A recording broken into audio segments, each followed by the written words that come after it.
It's my time, it's my season, and I've got a good reason to open my mouth. Gonna let it out, open your mind, grab your friend. I hope you listen to the end. The vibe is good and learning meets on She Who Speaks. Hi, welcome back. I'm Renee, lover of a good laugh and all things behavioral. With me is Marilyn. She's unassuming, but with a good listening ear, and Love Min, an unstoppable force with an angelic voice. Together, we are She Who Speaks, and we're so very delighted to have with us today the remarkable powerhouse of a woman, Miss Jillyan Shelton McKinney. Jillian, thank you so much for being here with us. I know you because you have been so selfless and you mentored me while you lived here in Florida. But for those who have no clue who you are, would you please tell us just a little bit about who you are, what you do? Certainly. First, let me just start by saying thank you for having me. I'm so pleased to be with you guys today. It's a blessing on this Friday afternoon to get to engage with you. So thank you. I am a daughter, a sister, a mom, a mother, and a CEO of a hospital. Right, are kind of some of the roles that I feel in my everyday life. And so that's the core of who I am, in balancing all of those things to hopefully bring glory to God and to find joy while I am here on this earth. That's amazing. So I'll throw the first question because I'm very excited to ask this one. You mentioned that you're a CEO. We won't mention exactly where you work, but just that you're a CEO of a hospital. So we know that that comes with a lot of responsibility. For those of our viewers who do have aspirations of leadership, can you kind of give us like an overview of your progression in your career that got you there? Yes, certainly. I am currently the CEO of Littleton Adventist Hospital in Littleton, Colorado. And I'm coming up on my 2-year anniversary here at this hospital. And this is the second hospital I've been the CEO of. But if I start back to college, I changed my major a few times and started. And by the end of the 4 years, I had focused on majoring in healthcare administration.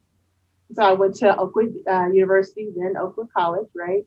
And decided to do healthcare administration largely because I did an internship between my junior and senior year at Florida Hospital DeLand.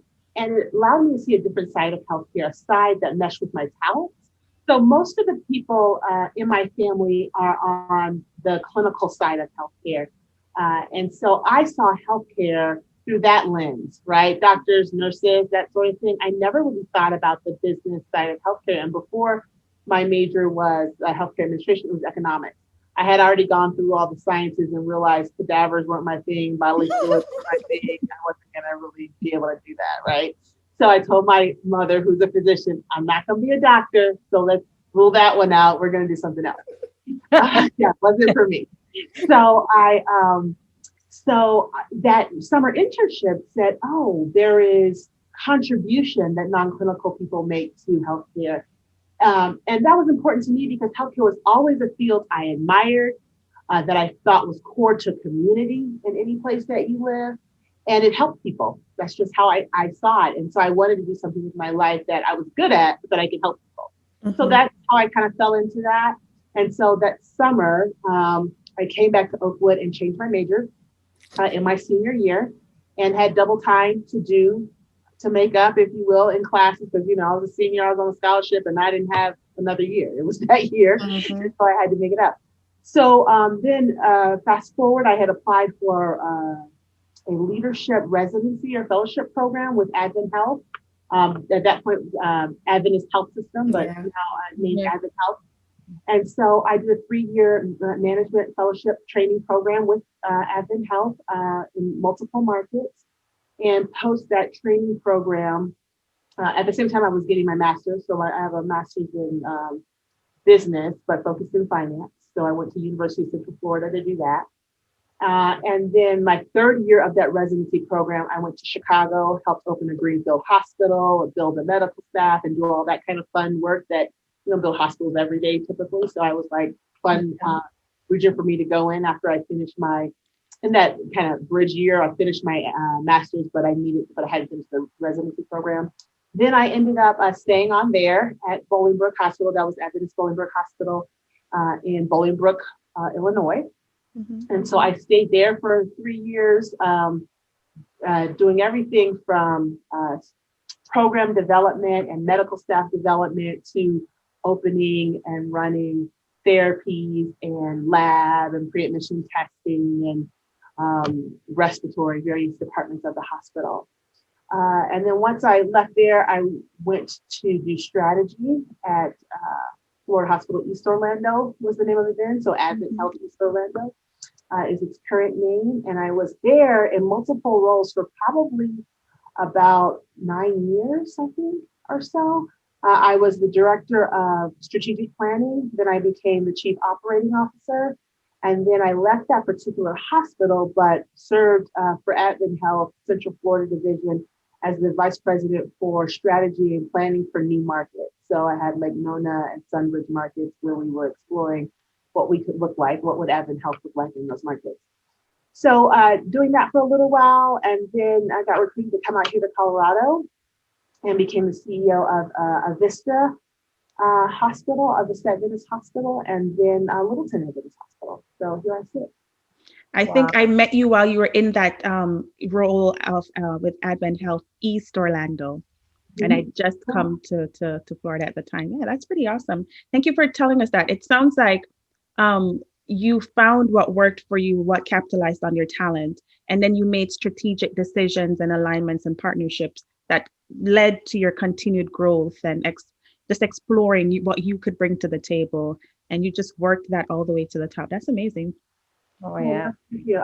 My career has really been all with Advent Health, right? All in faith-based healthcare. So I feel like I found a niche for me that I think works. And then really straddling strategic development, strategic planning, and operations. So I've kind of gone back and forth in those two realms. But there's many paths, I would say, to the seat I sit in. Many paths. Wow. And being a woman at the top of a leadership structure, what are the obstacles that you faced being in your position today along the way? Yeah, obstacles that I face as a woman in my role. So, I sort of feel like there are obstacles that any working mom faces, right? So I don't know that my obstacles are, in my eyes, far different. So for me, it's the balance of, and it's not like I'm not necessarily a big believer in like work-life balance. Work is a part of my life, so I'm just trying to balance my whole life, right? And so really trying to ensure that I put resources that I have, one of them being time, as an investment in the right places in my life. And so that, I think, is a balance that any working mom has, right? Because you just have that one additional element of a career that you're trying to fit that resource around, right? That resource of time. And so I am blessed to have a very supportive structure, right? I moved out to Colorado and my father moved with us. And my husband chose not to go back to teach. So I have a stay-at-home dad with 2 boys. Nice. And I'm awesome.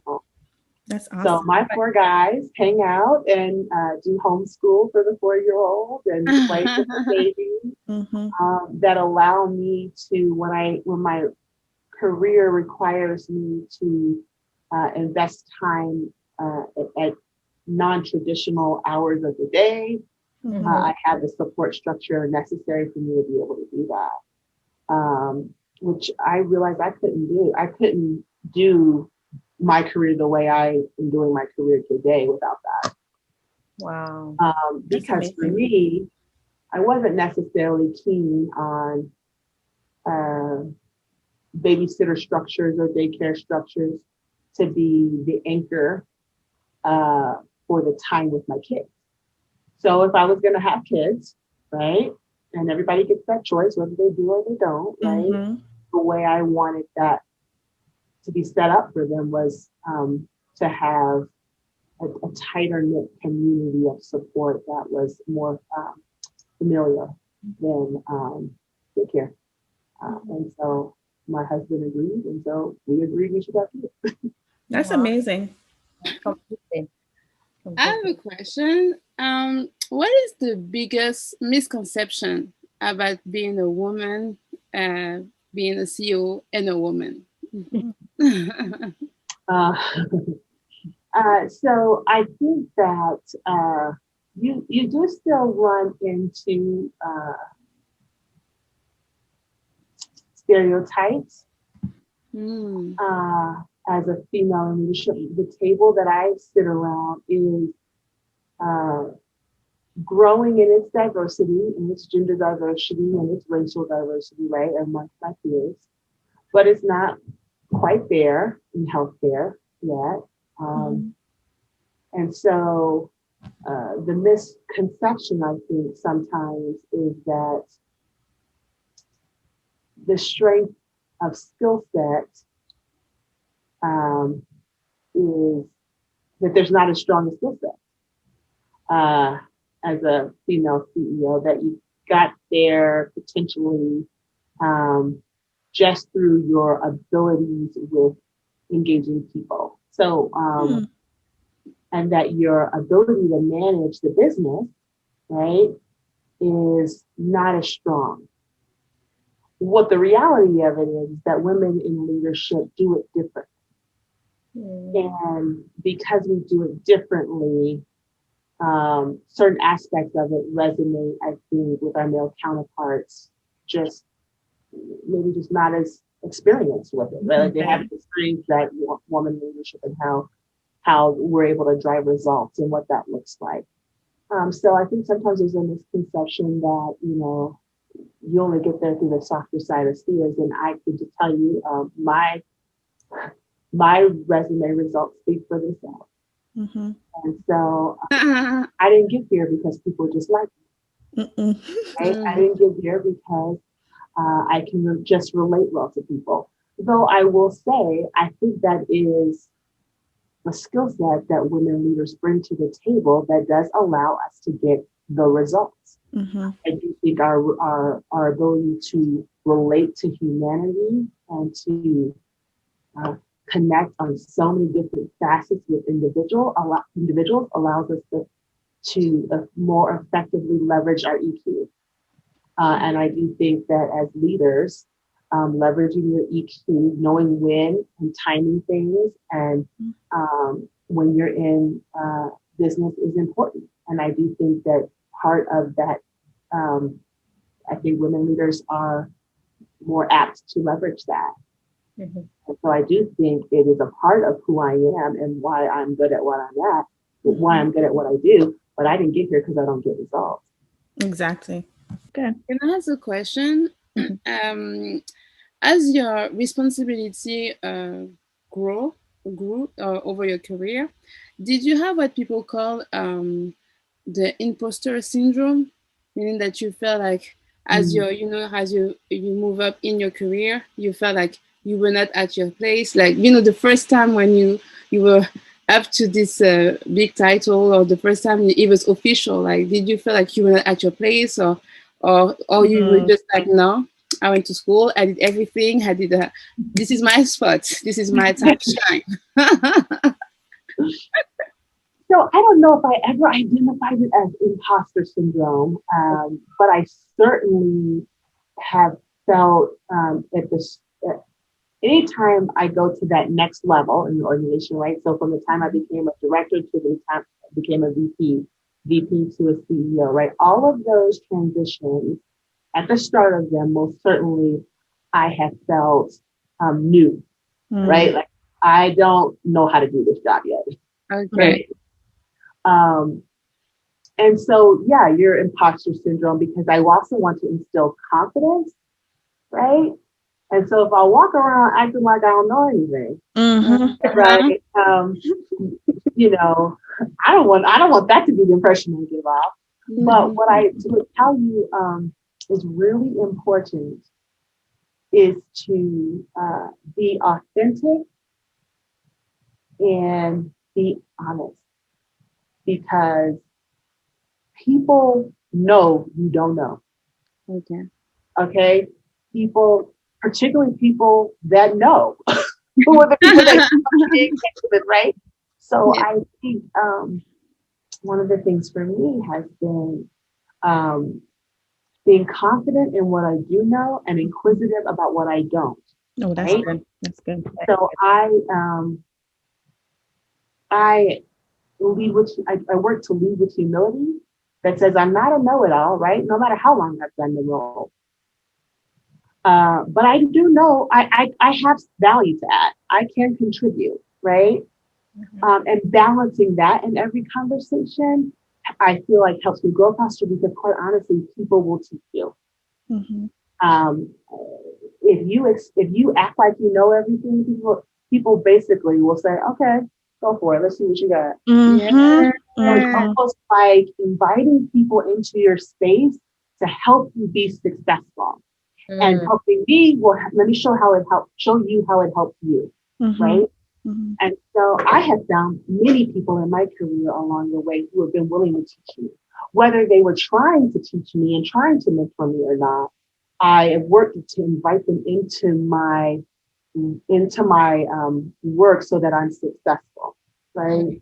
And so if you have too much imposter syndrome, you will try to act like a know-it-all and then try and figure it out on the back end by yourself. And that's a mistake from my perspective, because you missed out on the opportunity to build relationship with people. True. You missed out on the opportunity for people to invest in you, which people really want to do. Mm-hmm. Whether they know it or not, people love to teach about what they know because it makes them feel smart. And Yes. right. And Yes, so those are right. endorphins in their mind that really regenerate for them, right? And so you rob them of those opportunities, as well as you make it harder for yourself. At the end of the day, I feel like I learn more and faster and more quickly by inviting those people into my world and into my circle. And I perform better, right? And I think part of it is how I learn, right? I learn, I can read it in a book, but I'm going to have to apply it to really get it. So I just start with the application because I'm a girl who's like, I got too many things to do.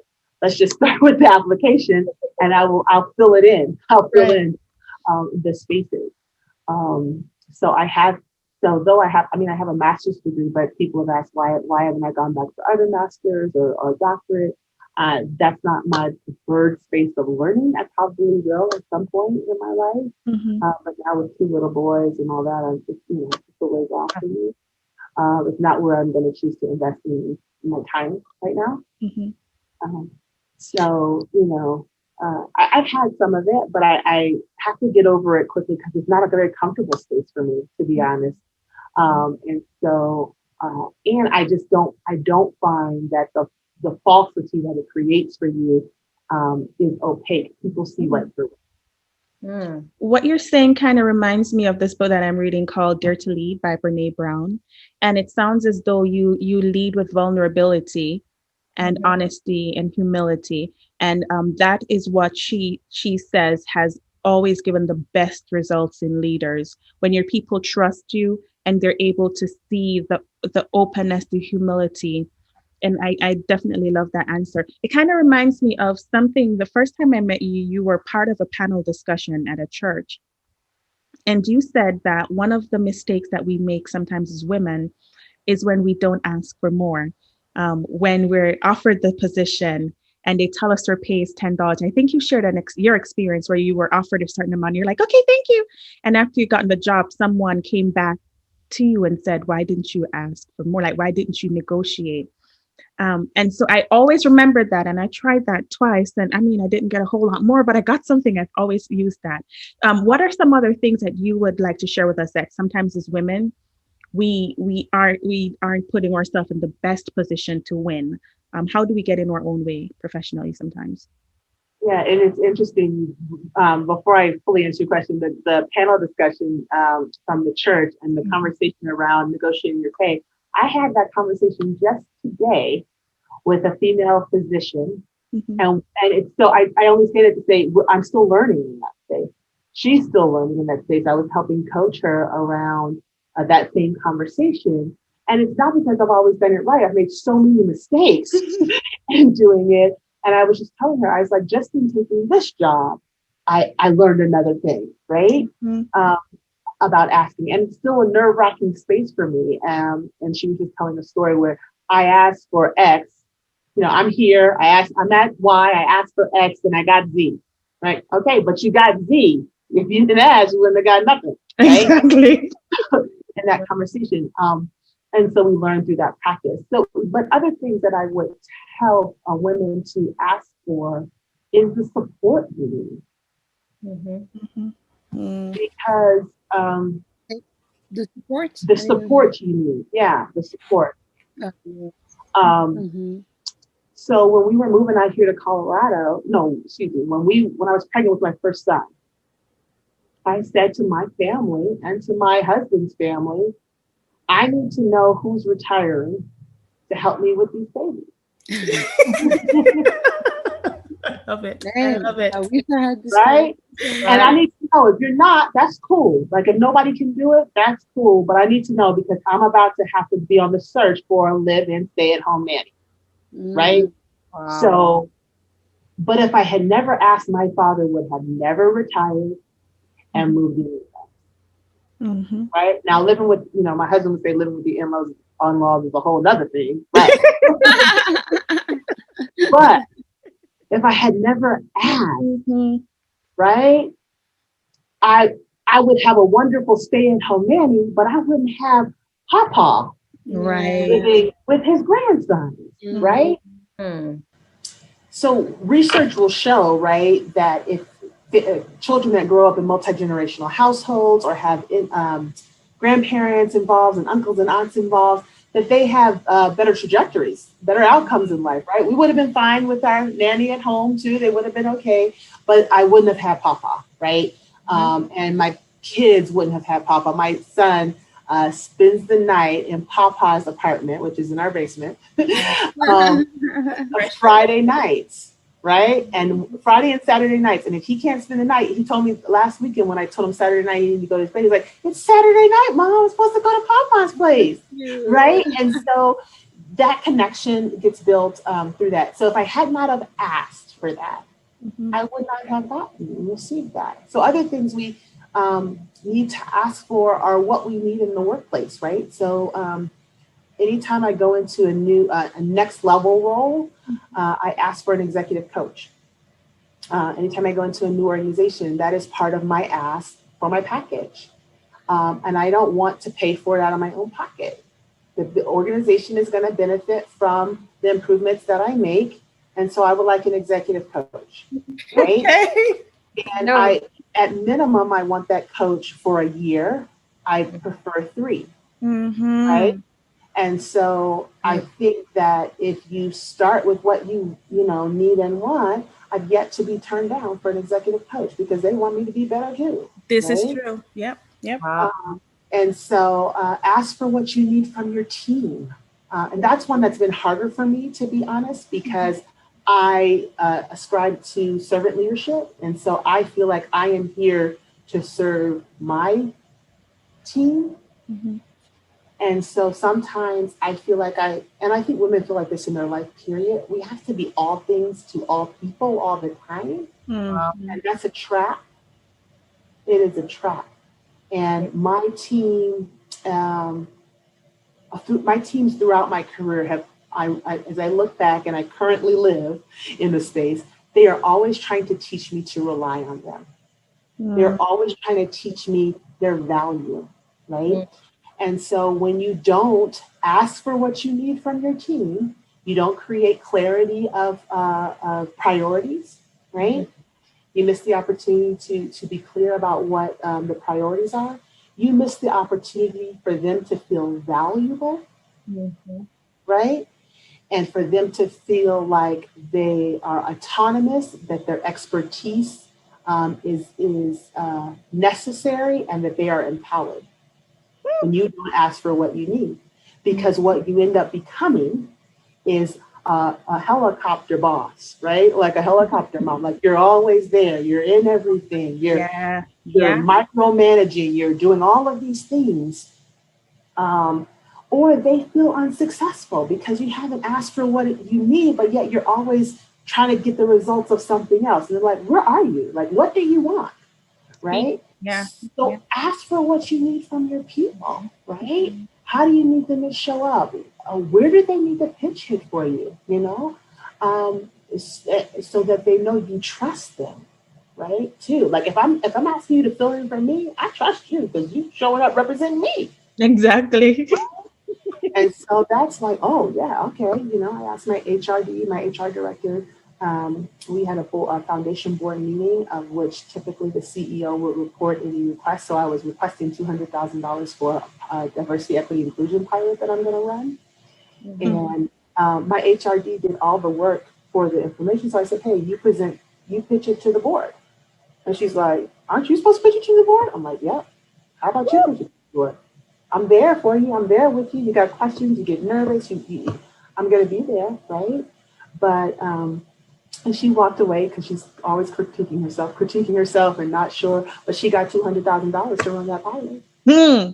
Oh, Okay. right? Okay. So you didn't do everything wrong, right? You Exactly. must have done something right. You got $200,000 to run the pilot. And she was like, I believe that instills trust in people because now they know I think that they're valued, that their Mhm. expertise is warranted, and that they can win, right? Right. It's like at first she's probably a little nervous pitching it to the board, and she's also probably like, oh, if I don't get it, is it me, right? Mm-hmm. And there's no way she's not going to get it because I'm going to make sure she's successful and she gets it, right? So, but I do think there are just so many spaces in our life that we have to ask, right? The worst somebody can say is no, No. right?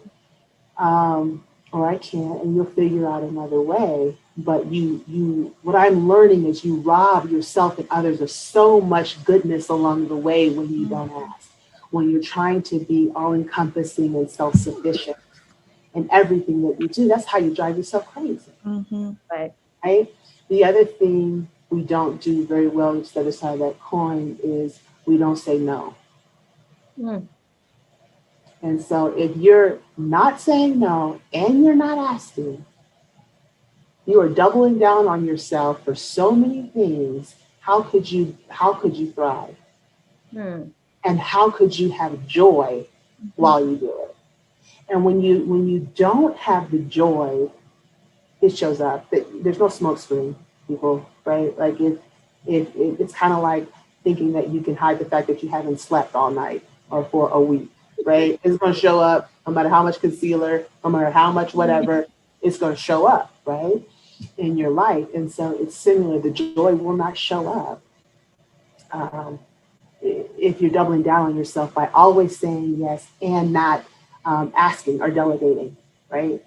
And so I think sometimes as women, particularly, earlier on in your career, you're trying to figure it out and gain the credibility to do that work. But it's really helped propel my relationships with teams because I've had to transition new teams a lot, meaning either I got a promotion and I moved, or because I got a new team, because I moved and got a new team, part of the job is a turnaround. I've had to transition people out and then I'm starting all over. So I'm like two new teams in one job, right? Like I started with one team that wasn't the right team. I needed to transition to another team. So I'm those sorts of things expedite relationship and trust. Wow. Wow, that's funny that you talked about that because recently I said that I reflected on myself and I said that I'm not asking enough. And say, as you said, ask and you shall receive. The worst thing that can happen is no, but No. you tried at least. And Yeah, and you're not any. No, you're not any worse off than you were before you asked. You didn't right, have right. to. Right, right. So I love that tip. But if you had one in particular, one tip that you would like to give to young women who have the same aspiration as you, what would it be? Don't try to be them. Be you. Mm. It is. Drop the It's mic. really important, though. I mean, it sounds super simple, but it's really hard to do because we're all conditioned to fit in. We're Mm-hmm. all conditioned to mimic what we see, right? And sometimes what you want to be, you don't. There's not representation of yourself there, Mhm. and so you don't. It's really hard to try to work to follow that to fit in. You don't need to fit in. You know, you won't give your best work trying to be somebody else, Mm. trying to fit the mold that they want you to fit. And I don't say that to mean don't have decorum and don't, learn to speak to the audience in a way they can hear and all of those things. I think all of those things are very important, right? Right. Uh, because my motto is not to be right, it's to be effective. That is my leadership model. I want to be effective where I am, right? Not to be right. And so if I try to speak the loudest, that's not going to work in my environment. If I want to be heard, I have to figure out in that environment how to be heard. But how to be heard from my voice, not how to be heard by what I want you to hear, what I think you want me to say, right? Mm. So really, and that's personal work. That's work in finding your voice and knowing what you feel and think and what you stand for and why you stand there, right? So that starts with personal internal work. But the biggest differentiator any of us have is the fact that nobody else can be us. Mm. That's the biggest value you can add. And quite honestly, it's the most authentic place from which you can lead. And anytime you lead humbly through and vulnerably, Brene Brown is one of my favorites, right? As you described, Yeah. vulnerably, um, authentically, you attract people to you. It's like a magnet because everybody in the world is starving for authenticity, someone to be vulnerable with, to be seen, right? In their humanity, in their personness, in who they are. And so when you can be all of that or work to show that, right? And not fill everybody's gap, but work to show that in and of yourself, you become a magnet, right? And that magnetism helps you thrive. So, and it will help you find your path, your authentic path that will give you the joy that you're looking for in your life, right? So, just don't try to be them, whoever them is, right? Just be you, whoever you are. You got to find that out first, right? And figure that out. And you got to figure out how to live comfortably in that space in a way that you can receive an environment. And then the decisions that you make become so much more grounded in who you are and what you really want for your life, that the decisions start to be easier and easier and easier, you know? And the guilt for not making the decision you think someone else wants you to make becomes less and less and less, right? So that would be my one piece of advice, right? And I'll tell you, it may end you up in, my seat. It may not, but you'll have joy. You'll be authentic. You'll be living in a space where you add value, and you'll be thriving. And so I think you'll be happier, right? You may figure out that's not the seat I want to sit in, right? I want to sit over here. Let's see. Like this voice, I'm so filled with joy. Like you can give me bad news any day. Is anybody else feeling this? I'm kind of like, oh, I didn't get the job. Okay, that's fine. This is so And I see wow. what you're saying, Renee, with how she's so balanced. Like motherhood, the way she leads with humanity and so much Yes. ability and everything that she does. It's like the last question was about balance, but it's like everything is It's what balance. it says, balance. Yeah. This is Yeah, amazing. everybody has their stuff, so it is certainly, nobody has it perfectly figured out. And what I think about, balancing my life, like I was telling you guys earlier, for me, I'm in order to be perfectly balanced, I'm always a little unbalanced, right? So Exactly. somewhere, right? Clean and So I'm perfect. not, I mean, my life in and of itself is not like perfect amount of time with family and church and work and friends all the time, right? You ask my friends, they'll be sometimes be like, I haven't heard from that girl in months. I don't know. And then sometimes, my sister's like, why are you calling me every day? Right? Like, why are you calling me every day, girl? Don't you have something to do? Yeah, no, I just really want to talk to you a lot. Right? So it's never perfectly balanced. Mhm. And I feel like that's in the long run balanced for me, right? I mean, I don't know. Like for me, it's like, what do I need in this moment? Where do I need to be in this moment? And do that. And that's what makes me feel balanced, which I'm probably always unbalanced. Like, I'm probably always out of balance everywhere. But I feel like if you stay in the present, don't get too far ahead of yourself, because that's when we put expectations on ourselves.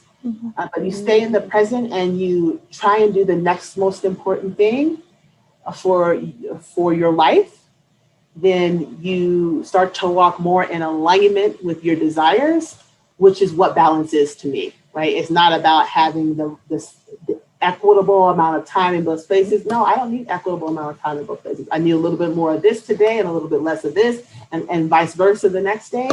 And so all of that keeps me in alignment, and listening to, what do I need today? I need a bubble bath. Don't talk to me, right? See, Or we're going to go on a long walk and we're going to ride bikes, and I'm going to be really tired at the end, but I'm going to have laughed so much with my 4-year-old, right?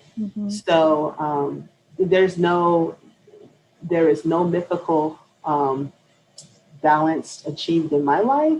It's just about trying to stay in the moment and do the next best thing that I think is fulfilling, or important to me in that moment, that's going to give me joy. And that's what makes you thrive.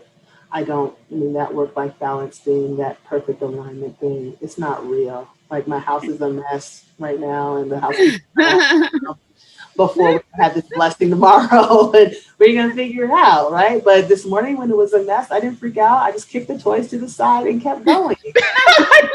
Thank you. Like, they got to move out of my way. I got the baby in my hands. I don't want to fall, right?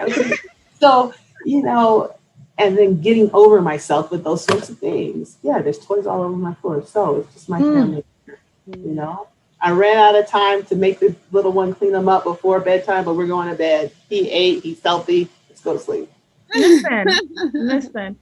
I hate that we're out of time. I could literally, I'm having fun. Like, I could literally, thank you. I think we needed this conversation, because there's so many people who I know are going to watch this, and they're going to see, they're going to get so many things. They're going to get the path to take to follow their dreams, whether their dream is to be a CEO or just to be whatever it is that God has put on their heart to be. They're going to see that on that journey, give yourself grace. There's no such thing as a perfect combination, and there's no such thing as perfection. It's more of a transient flow of, what do I need in this moment? And just give yourself permission to have that. They're going to see that even the best and the brightest of leaders who are successful know how to serve, and know how to have vulnerability, and know how to always be curious and always ask for what you need. And Jillian, thank you so much for sitting with us and just modeling all of that. This was so good. This was so good. Guys, if you enjoyed it as well, why don't you just jump into the comment section and just help us love on Jillian for all of her fabulous stuff. Like, I literally wanted to drop my mic, but that wouldn't be good. It would be problematic. So I dropped my little phone holder, which is a little stiletto. I mean, I don't know if you ladies have anything else sensible to say, because I'm just going to start rambling before we shut this thing down. No, just thank you once again for your presence, for your advice. It was inspiring, encouraging, and thank you for being you and being so authentic. I just met you, but I'm going to sleep because I'm in Paris and it's late. Really encouraged, and I really appreciate your humility in your leadership, and that was really something that I needed to hear. So thank you. Wow. Thank you so much. For me, I take it we were starting a discussion about a woman CEO, but I felt as a stay-at-home mom, I felt like everything applies to my life as well. It's the same thing for everybody. We all have the same concern. We have to have the same desire to try to do the best we can. So it's just beautiful to see how we have in common. There's certainly more similarities than differences in our lives, right? And just remember, it's a journey, right? All of us are just on a journey through our lives, trying to do our best and give our best. And as long as we keep that, at the forefront, we'll stumble, but we'll get back up, right? And so I'm thankful so much to get to connect with you ladies this evening. It's been a blessing to me. So thank you. And it's fun. That's no further words needed. No further words needed. You know what to do. Like, subscribe, share. Until next time, take care of yourselves and each other. Bye-bye.